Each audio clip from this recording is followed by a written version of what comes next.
once again welcome back to my YouTube channel Satyajit English गुरु। कुछ technical problem के चलते कुछ दिनों से क्लास नहीं चला पा रहा था, तो बच्चों ने बहुत सारा कमेंट्स किया, बहुत सारे मैसेज किए बच्चों ने कि सर क्लास नहीं मिल पा रहा है, 2 ही 3 लेक्चर हुआ, इसके बाद क्लास नहीं मिल पा रहा है। तो वो फॉल्ट क्लियर हो चुका है। फिर से मैं क्लास के लिए रेडी हूँ और आज प्रीपोजिशन का पार्ट 4 वीडियो लेके लेक्चर लेके आप सबों के लिए आया हूँ। तो आप सब अच्छे से देखिए, समझिए। उम्मीद करता हूँ कि अब तक जो आप लोगों ने वीडियो देखा, जो पढ़ाई की, वो समझ में आया होगा। क्योंकि बहुत सारे बच्चों का कमेंट्स आया, बच्चों ने कहा कि हाँ सर समझ में आ रहा है, बच्चे मेहनत भी कर रहे हैं और बार बार एक्सरसाइज के लिए क्वेश्चन मांग रहे थे। तो इस वीडियो के बाद मैं आपको एक्सरसाइज के लिए क्वेश्चन भी देने वाला हूँ।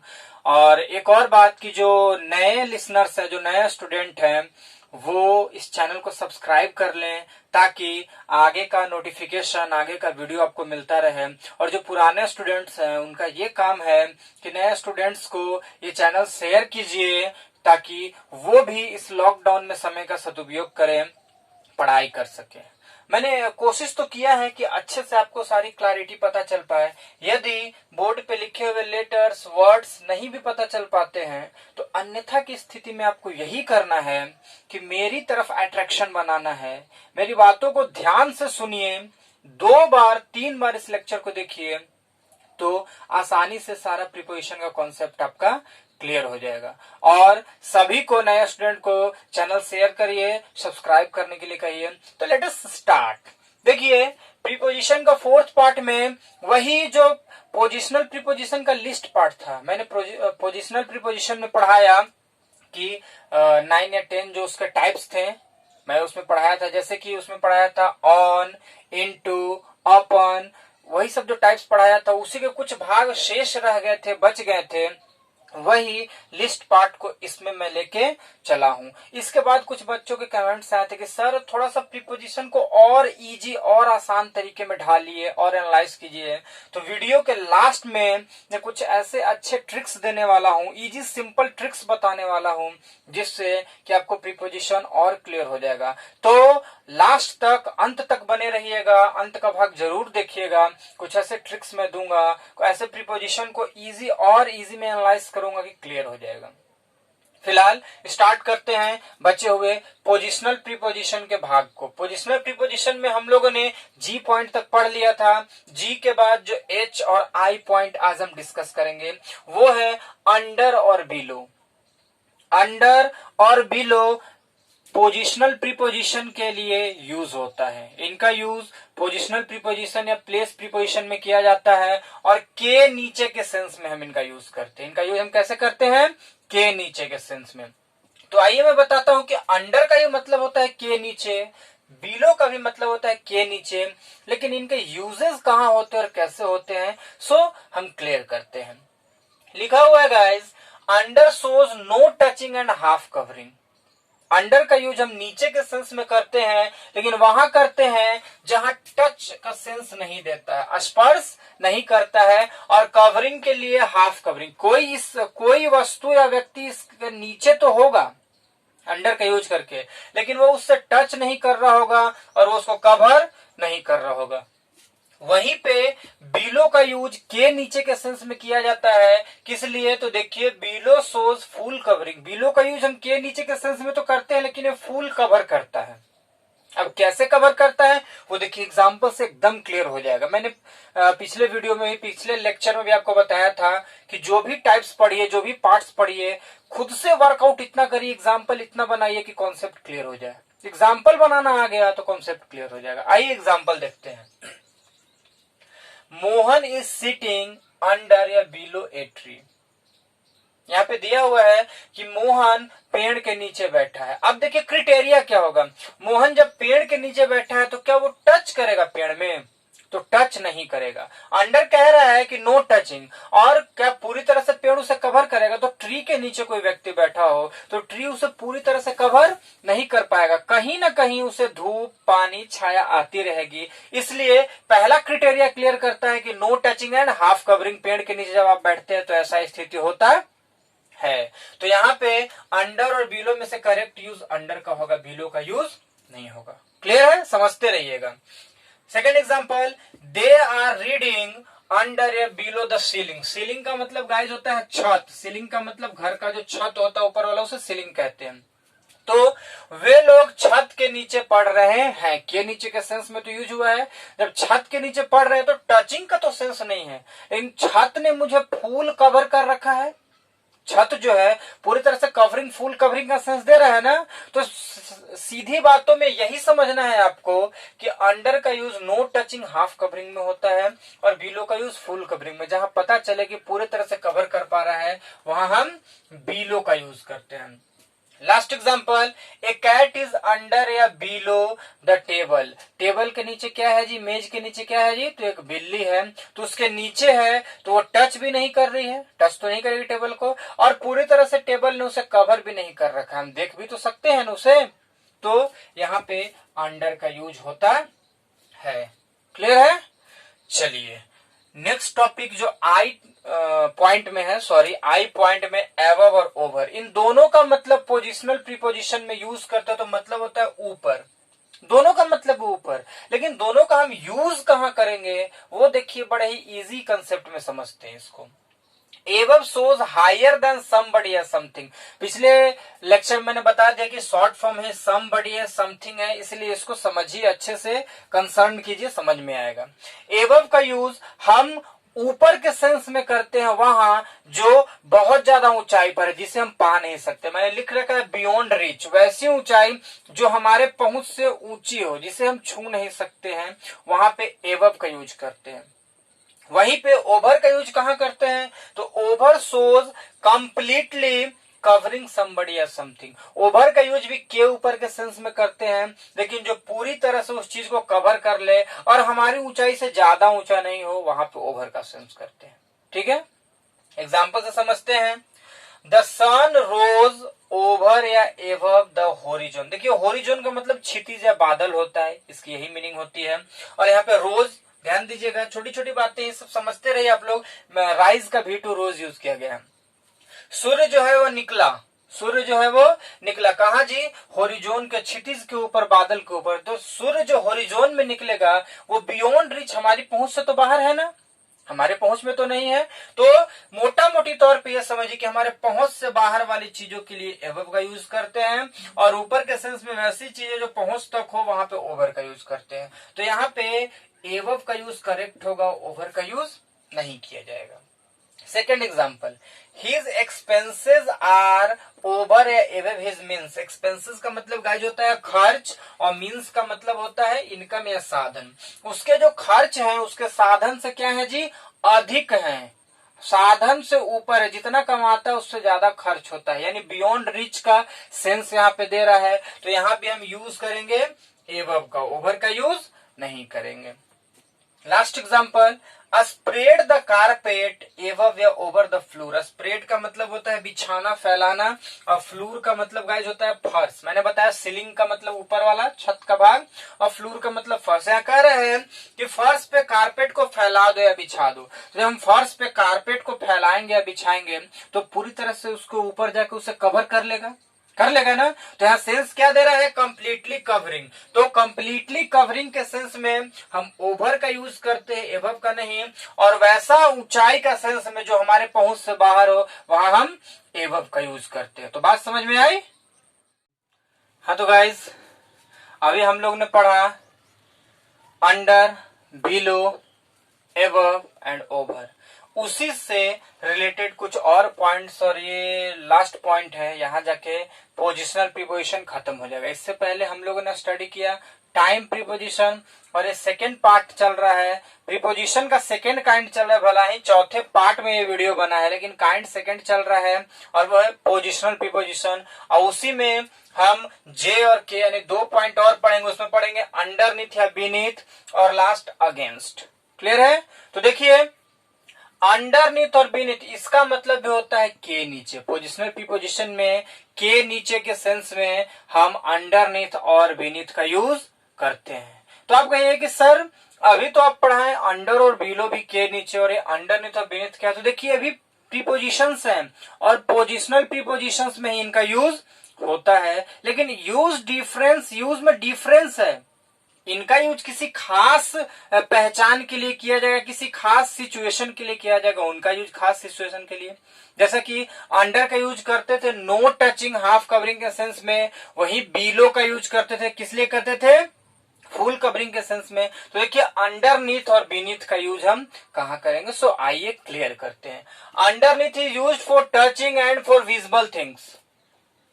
विजिबल थिंग्स का मतलब है वैसी वस्तुएं जो दिखाई दे, दृश्य वस्तुओं के लिए अंडरनीथ का। अंडरनीथ का प्रयोग टचिंग के सेंस में, स्पर्श के नीचे के सेंस में करते हैं, लेकिन वो स्पर्श करेगा, क्या करेगा, टच करेगा, और वो थिंग्स होगा विजिबल होगा, दिखाई देगा। वो थिंग्स क्या होगा, विजिबल होगा, दिखाई देगा। वहीं पे बीनीथ का यूज कैसे करते हैं, beneath is used for touching and for invisible things. Invisible मतलब अदृश्य, यानी बीनीथ का यूज के नीचे के सेंस में करेंगे, वो भी टच करेगा, वो भी स्पर्श करेगा, लेकिन वो अदृश्य होगा। सीधी सीधी बात में ऐसा कहिए कि अंडरनीथ का यूज के नीचे के सेंस में वहां करेंगे जहां पे स्पर्श करे, टच करे और वो वस्तु दिखाई दे। बीनीथ का यूज के नीचे के सेंस में वहां करेंगे जहां पे टच करे, स्पर्श तो करे, लेकिन वो वस्तु दिखाई नहीं दे। तो आइए एग्जाम्पल से क्लियर करते हैं इसको। क्लियर है, the paper is underneath the paper weight. Paper जो है वो पेपर वेट के नीचे रखा हुआ है, दबा हुआ है। आपने देखा होगा कभी टेबल पर ऑफिस वगैरह में पेपर वेट के नीचे पेपर रखा हुआ रहता है, तो पेपर वेट के नीचे वो पेपर उससे स्पर्श कर रहा होता है, और क्या वो हमें दिखाई दे रहा होता है, तो दिखाई भी दे रहा होता है। तो एग्जाम्पल यही कह रहा है कि the paper is underneath the paper weight. Paper जो है वो पेपर वेट के नीचे दबा हुआ है, तो दिखाई विजिबल थिंग्स का क्राइटेरिया पूरा कर रहा है और टचिंग का भी क्राइटेरिया, तो यहाँ अंडरनीथ का यूज सही होगा। Second, a letter is beneath the pillow. तकिए के नीचे एक पत्र रखा हुआ है, तो जब तकिए के नीचे एक पत्र रखा होगा तो वो टचिंग का सेंस क्लियर करेगा, लेकिन क्या वो विजिबल होगा कि इनविजिबल होगा, तो वो इनविजिबल होगा। क्राइटेरिया को समझिए, तकिए के नीचे लेटर वो दिखाई नहीं देगा, इनविजिबल हुआ तो बीलो का यूज करो, और विजिबल हुआ तो अंडरनीथ का यूज करो। Last example, the coal is beneath the earth. Earth के नीचे, पृथ्वी के नीचे क्या है जी, कोयला है। तो पृथ्वी के नीचे कोयला है, तो कोयला क्या करता है, उसको स्पर्श करता है, टच करता है, और वो कोल जो होता है इनविजिबल होता है। तो इनविजिबल के लिए हम बीनीथ का यूज करते हैं। एक बार अच्छे से 2-3 बार वीडियो को देखिएगा, मेरी बातों को सुनिएगा, सारा कॉन्सेप्ट क्लियर हो जाएगा। देखिए अगला पॉइंट है अगेंस्ट। अगेंस्ट का यूज हम पोजिशनल प्रीपोजिशन में करते हैं। अगेंस्ट का यूज पोजिशनल प्रीपोजिशन में करते हैं, तो किस सेंस में करते हैं, के विरुद्ध या के सहारे के सेंस में। अगेंस्ट का मतलब होता है के विरुद्ध या के सहारे। आइए इसको एग्जांपल समझते हैं। देखिए, लेकिन उससे पहले अगेंस्ट कैसे यूज होता है, लिखा हुआ है against is used for touching, hitting, pressing on somebody या समथिंग। किसी भी व्यक्ति या वस्तु के ऊपर टच करने या के सहारे या के विरुद्ध स्पर्श करने के सेंस में, हिट करने के सेंस में, धक्का देने के सेंस में, प्रेस दबाव करने के सेंस में हम अगेंस्ट का यूज करते हैं। एग्जाम्पल देखिए, there is a ladder against the wall. दीवाल के सहारे एक सीढ़ी लगा हुआ है। Is a ladder against the wall, दीवाल के सहारे एक सीढ़ी है जी, क्या है जी, खड़ा है। तो दीवाल को टच कर रहा है, प्रेस भी कर रहा है, इस सेंस में अगेंस्ट का यूज हम करते हैं। Second example, it is difficult to swim against current. Current का मतलब होता है जी धार, नदी का धार। तो नदी के धार के विरुद्ध जो तैरना है वो बड़ा क्या होता है जी, डिफिकल्ट होता है, कठिन होता है। तो यहाँ के विरुद्ध के सेंस में हम इसका यूज कर रहे हैं। Last example, a boy stood against the wall. एक लड़का है जी, वो दीवाल के सहारे खड़ा है, दीवाल का सहारा लिया है और उसके सहारे खड़ा है, तो दीवाल पे प्रेस कर रहा है, टच कर रहा है। तो इस सेंस में हम अगेंस्ट का यूज करते हैं। तो गाइज पोजिशनल प्रीपोजिशन यहीं तक था, इसके पहले का पार्ट और ये पार्ट आप देखिएगा मिला के तो आपको क्लियर होगा। लेकिन मैंने जैसा कि बताया कि अब लास्ट तक वीडियो देखिएगा। अब मैं जो डिस्कस करने वाला हूँ, क्लियर करने वाला हूँ, प्रीपोजिशन को थोड़े इजी वे में डील करने जा रहा हूं कि प्रीपोजिशन आखिर है क्या, कैसे, कहां और किस तरीके से इसका यूज होता है। क्लियर? मैं आप लोगों को बता रहा था कि कुछ ऐसे फैक्ट्स जो प्रीपोजिशन में बड़े ही यूजफुल होते हैं, बड़े अच्छे ट्रिक्स हैं। देखिए वो 2 ट्रिक मैं आपके सामने लेके आया हूं। पहला ट्रिक है कि objective case is always used after any preposition. किसी भी प्रीपोजिशन के बाद क्या हम सिर्फ नाउन या प्रोनाउन को यूज करते हैं?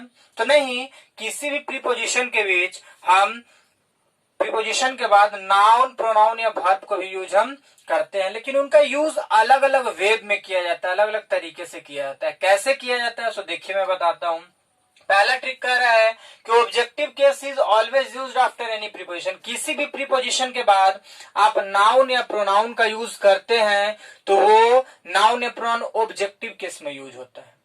केस में जब नाउन स्टडी करवा रहा था, नाउन पढ़ा रहा था क्लास में, तो केस में अच्छे से आप लोगों को बता चुका हूं और आप समझ भी रहे होंगे। नहीं समझे तो एक बार नोट्स घर में निकालिए और उसको पढ़िए।